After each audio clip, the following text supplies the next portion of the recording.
morning, class 7th. Today we will be starting with the new chapter called Simple Equations. Now, in class 6th, you had studied about algebra. Algebra में आपने class 6th में पढ़ा था कि variables क्या होते हैं, expression क्या होता है और इक्वेशन क्या होती है. तो अ क्विक रिकैप करेंगे उसका. Variable takes on different numerical values. अगर आपको याद हो, उसमें हमने लेटर्स यूज करे थे, x y any small letters, और उनके साथ फिर हम एक्सप्रेशन बनाते थे using these 4 operations: addition, subtraction, multiplication and division. And the value of expression thus formed depends upon the value of variable. Now अगर आपको याद हो, हमने ऐसे लिखा जैसे 6x, तो ये क्या है, x is multiplied to 6. ठीक है, इस तरह से हमने और भी करे थे, याद हो तो. नहीं तो अपनी 6th की बुक्स उठाइए और उनको फिर से एक बार पढ़ लो. Now what is an equation? Equation भी पढ़ा था. इक्वेशन होती है कि two expression should be of equal value. Equation में दो साइड्स होती हैं, right hand side and left hand side. जैसे मैंने ये एग्जांपल लिया है, the sum of 5 times x and 13 is 75. That means sum of 5 times x, 5 times x लिखा, sum मतलब plus 13, 5x plus 13 is equal to 75. और इस साइड को बोलते हैं राइट हैंड साइड, इसको बोलते हैं लेफ्ट हैंड साइड. ना एक और एग्जाम्पल है, 1/4 of x is 2 more than 17. ये देखिए, 1/4 of x, ऑफ का मतलब मल्टीप्लीकेशन होता है तो उसमें साइन नहीं आता. 1/4 of x is equal to 2 plus 17. 2 more than 17. हम इसको ऐसे भी लिख सकते हैं, ऐसे भी. नेक्स्ट एग्जाम्पल है, if you subtract 5 from 6 times a number you get 7.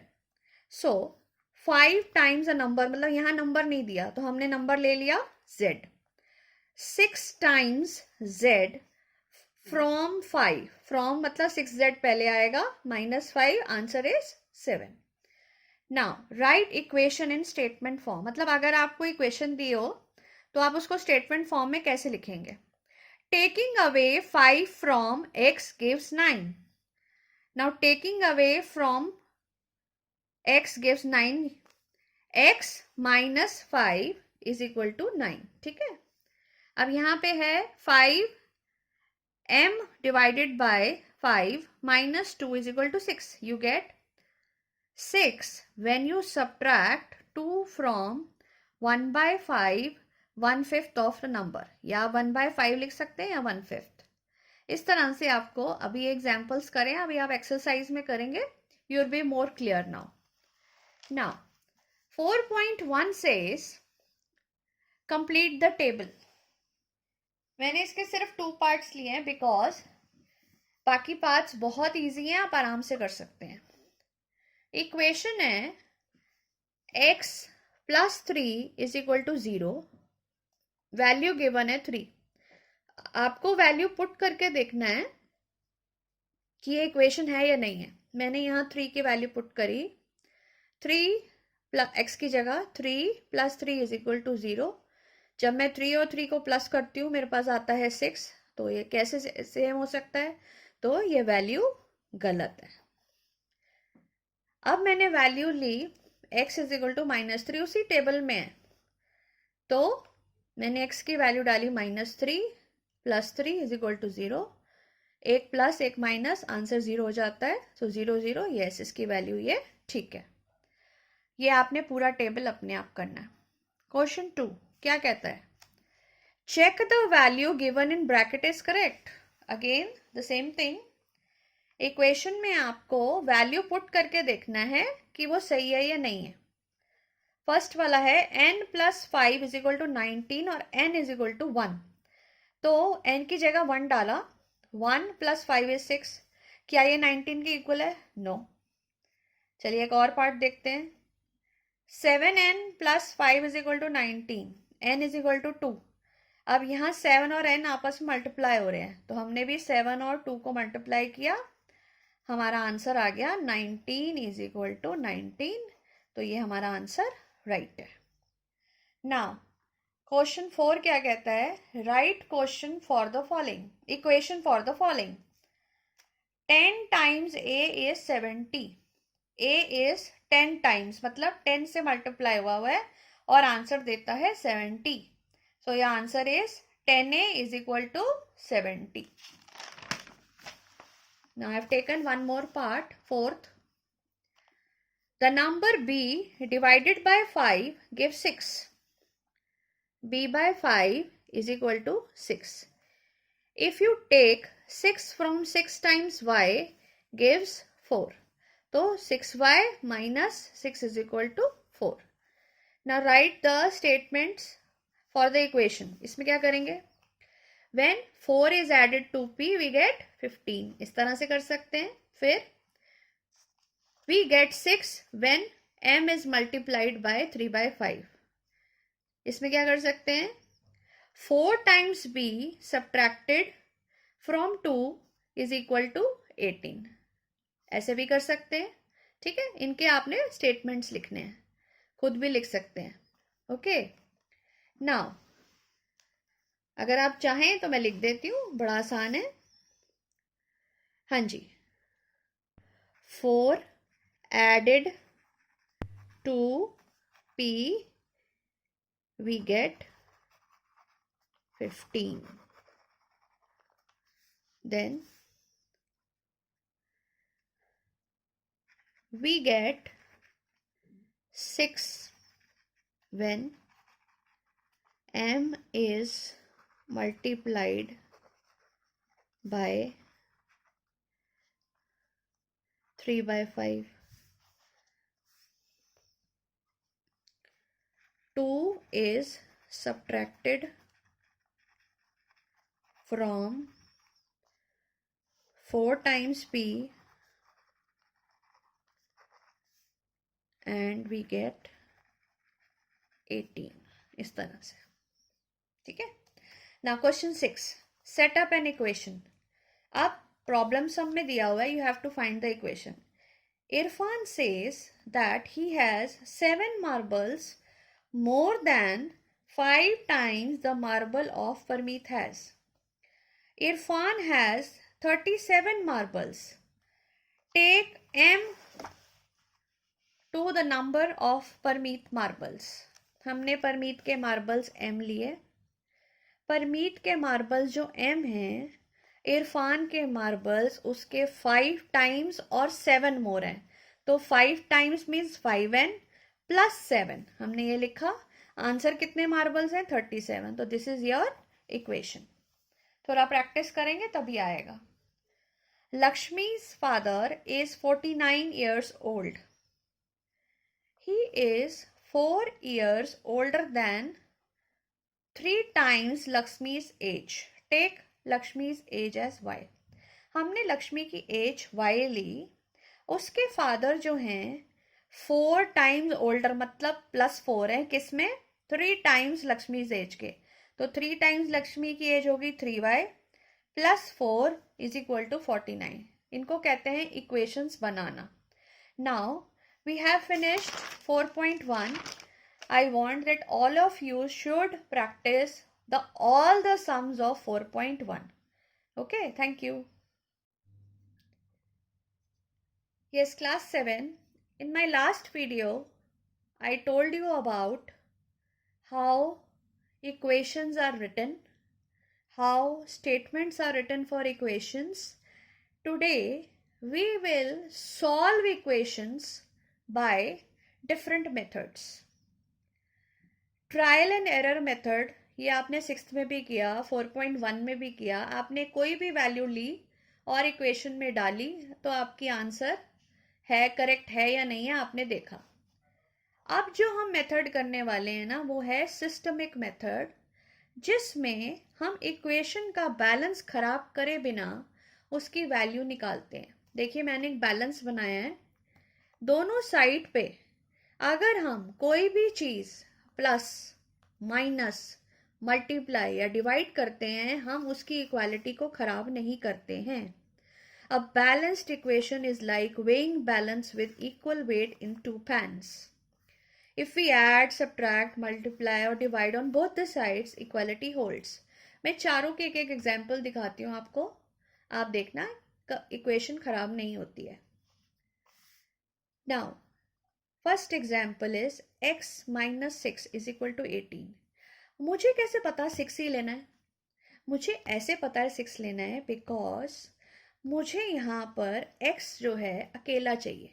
अभी यहाँ x क्या है? -6 है. तो अगर -6 है तो मैं ऐड करूंगी, अगर प्लस है तो मैं माइनस करूंगी, अगर मल्टीप्लाई है तो डिवाइड करूंगी, डिवाइड है तो मल्टीप्लाई करूंगी. नाउ जस्ट सी, यहाँ पे -6 है तो मैंने क्या लिखा? Adding 6 on both sides. x -6 plus 6, इधर भी इधर भी. 6 से 6 कट हो गया, हमारा x प्लस 0 हो गया, तो x ही आ गया. इधर 18 plus 6 is 24. Your answer is 24. This is the systematic method of solving an equation. ये एडिशन का था. अब आगे देखते हैं सब्ट्रैक्शन. नाउ मतलब इसमें हम सब्ट्रैक्ट करेंगे. क्यों करेंगे उसका रीजन है, ये देखिए. x plus 9 is equal to 15. क्योंकि ये प्लस 9 है तो मुझे क्या लेना पड़ेगा? -9. Subtracting -9 on both sides. मैंने ऐसे लिखा x प्लस 9 -9, इधर भी -9. यहाँ 0 आ गया, 15 में से 9 गए 6, तो यार आंसर है 6. अब मल्टीप्लाइंग का एक एग्जाम्पल लेते हैं. क्योंकि यहाँ सम है x plus 13 is equal to 39, sorry x divided by 13 is equal to 39. तो डिवाइड हो रहा है तो मुझे क्या करना है? Multiply. Multiplying both the sides by 13. मैंने 13 को मल्टीप्लाई करा यहाँ भी, तो मेरी x की वैल्यू क्या आती है? 507. Solve 2/5x is equal to 18. अब ये जो 2/5 है x के साथ मल्टीप्लाई हो रहा है, तो मैं क्या करूंगी? डिवाइड कर दूंगी इसको. जैसे 2/5 डिवाइडेड बाय 2/5, इधर भी 2/5. और डिवाइड करने का क्या रूल होता है? मल्टीप्लाई का साइन डालो और रेसिप्रोकल कर दो. मैंने भी यही किया. 2 से 2 गया, 5 से 5 गया, यू गेट अलोन x. यहाँ पे भी 9 से कट गया एंड यू गेट x की value 45. Now what is your exercise 4.2? In 4.2 they are asking you to first write the step and then solve.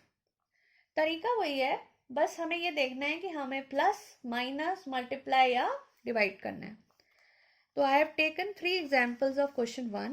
You can see x minus 1 is equal to 0. अब यहाँ -1 है तो मैं क्या करूंगी? +1. दोनों तरफ मैंने +1 करा, मेरी वैल्यू आ गई x इज इक्वल टू 1. ये देखो 0 हो गया ना, कट गया. x प्लस 0 लिखने के बजाय आप x इज इक्वल टू 1 सीधा भी लिख सकते हैं. Second step, second question, x plus 1 is equal to 0. अब यहाँ +1 है तो मैंने क्या करा? -1 ले लिया. Subtracting 1 on both sides. x plus 1 -1 दोनों तरफ, तुम्हारा आंसर आ गया x -1. D part, x plus 6 is equal to 2. अब यहाँ 6 है तो मेरा क्या होना चाहिए? +6 है तो -6. Subtracting 6 on both sides. मैंने सब्ट्रैक्ट किया, मेरा आंसर आया x is equal to -4. Because बड़ा नंबर यहाँ माइनस है तो -4 आ जाएगा. सेकेंड क्वेश्चन भी सेम है, बस इसमें मल्टीप्लाई और डिवाइड है. Let's see. 3l is equal to 42. यहाँ 3 जो है l के साथ मल्टीप्लाई हो रहा है तो मेरा क्या होगा? Counter dividing 3 on both sides. मैंने 3 से डिवाइड किया, 3 से 3 गया, 3 के टेबल में 14 पे आता है तो l is equal to 14. This is the way we do the sums. Now, D part, I have taken 4x is equal to 25. Again, 4 is multiplying here, so I am doing division, dividing both the sides by 4. Your answer is x 25 by 4. करने की भी जरूरत नहीं, leave it as it is. कटता है तो ठीक है, नहीं तो छोड़ दो। Now question 3। अब पहले तो सिंपल सिंपल एक स्टेप था, अब 2 स्टेप्स में होगा। कैसे? 3n minus 2 is equal to 46। अभी हम 3n को छोड़ते हैं, पहले -2 है, तो हम फर्स्ट स्टेप में क्या करेंगे? Adding 2 on both sides. मैंने दोनों तरफ करा, +2, ये 2 गया, मेरा 3n रह गया यहाँ पे। 46 + 2 48। अब यहाँ 3 के साथ n जो है वो मल्टीप्लाई हो रहा है, तो मेरा क्या काम है? Not dividing 3 on both the sides. मैंने डिवाइड किया, मेरा n आता है 16। This is the way to do the sums. In these sums you need a lot and lot of practice. B part. 5m plus 7 is equal to 17. First step +7 है तो -7 करूंगी। 5m + 7 - 7, इधर भी -7, तो हमारे पास क्या रह गया? 5m। 17 में से 7 गए, आया 10। 5m है और 10 है, तो dividing 5 on both sides. Cut करने के बाद m is equal to 2। Now what does question 4 says? Again solve the equation. I have taken 3 parts only because they are very easy if you understand. Do all the parts of all the questions of each exercise. Now first part says 10p is equal to 100. Now this p is multiplying by 10. What we have to do is divide. मैंने 10 को दोनों से divide किया, इधर भी और इधर भी। 10 से 10 1 आ गया। 10 के टेबल में 100 कब आता है? 10 पे, so answer is 10। Now 3/4 p is equal to 6। 3/4 इससे मल्टीप्लाई हो रहा है, तो मेरा क्या काम है? Dividing 3/4 on both sides. Again जब हम डिवाइड करते हैं तो रेसिप्रोकल करके सेकेंड नंबर हो जाएगा मल्टीप्लाई और रेसिप्रोकल। 3 से 3 गया, 4 से 4 गया, योर आंसर इज यहाँ p। इस साइड आते हैं, रेसिप्रोकल करने के बाद 3 के टेबल में 6 कब आता है? 2 पे। 2 और 4 को मल्टीप्लाई किया, सो p की वैल्यू क्या आ गई? 8। Sum number k I have taken 2q + 6 is equal to 0। Again 2q को अभी छोड़ देंगे, पहले +6 को ठेकेंगे। +6 है तो -6 करना पड़ेगा। 2q + 6 - 6 is equal to 0 - 6। So 2q is equal to -6. 2 is multiplying here, so we have to divide 2q by 2 -6 by 2. 2 गया, 1 आ गया। 2 के टेबल में 6 कब आता है? 3, तो -3 is your answer. I hope you have understood the sums. 4.2 के आपने सारे पार्ट्स प्रैक्टिस करके, अगर कोई प्रॉब्लम है तो आपने पूछनी है। Thank you.